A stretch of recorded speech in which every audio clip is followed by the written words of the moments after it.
પશ્ચિમ બંગાળમાં મહિલા ડોક્ટર સાથે થયેલ અમાનવીય કૃત્ય અને હત્યાના વિરોધમાં આવેદનપત્ર આપવામાં આવ્યું। પશ્ચિમ બંગાળમાં મહિલા ડોક્ટર સાથે થયેલ અમાનવીય કૃત્ય અને હત્યાના વિરોધમાં આજરોજ વડોદરા દિવાળીપુરા કલેક્ટર કચેરી ખાતે ગુજરાત આયુષ મેડિકલ એસોસિએશન દ્વારા આવેદનપત્ર આપ્યું।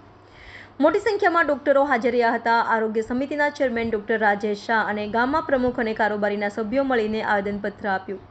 આરોપીને કડકમાં કડક સજા થાય તેવી માંગણી સાથે આવેદનપત્ર આપ્યું। આજરોજ મધ્ય ગુજરાતના આયુષ ડૉક્ટર્સના બધા જ એસોસિએશન, જેમ આયુર્વેદિક ડૉક્ટર્સના એસોસિએશન, હોમિયોપેથિક એસોસિએશન, અમારું ગામા, આ બધા જ ભેગા થયા છે કલેક્ટરશ્રીને આવેદનપત્ર આપવા। આશરે 600થી વધારે ડૉક્ટર્સનો સમૂહ એનું એસોસિએશન છે। પશ્ચિમ બંગાળમાં જે મહિલા તબીબ ઉપર રેપ થયો છે અને એની હત્યા થઈ છે એનું અમે બધા જ ડૉક્ટર ખૂબ સખત શબ્દોમાં વખોડીએ છીએ અને પશ્ચિમ બંગાળની સરકાર સામે માંગ મૂકીએ છીએ કે તાત્કાલિક એક્શન લે અને એક્શન પણ એવી લે કે આખા ભારતભરમાં એનો દાખલો બેસવો જોઈએ। તો ચોક્કસ ડૉક્ટર સુરક્ષિત હશે તો સમાજ સુરક્ષિત રહેશે અને સમાજ સુરક્ષિત રહેશે તો દેશ સુરક્ષિત રહેશે।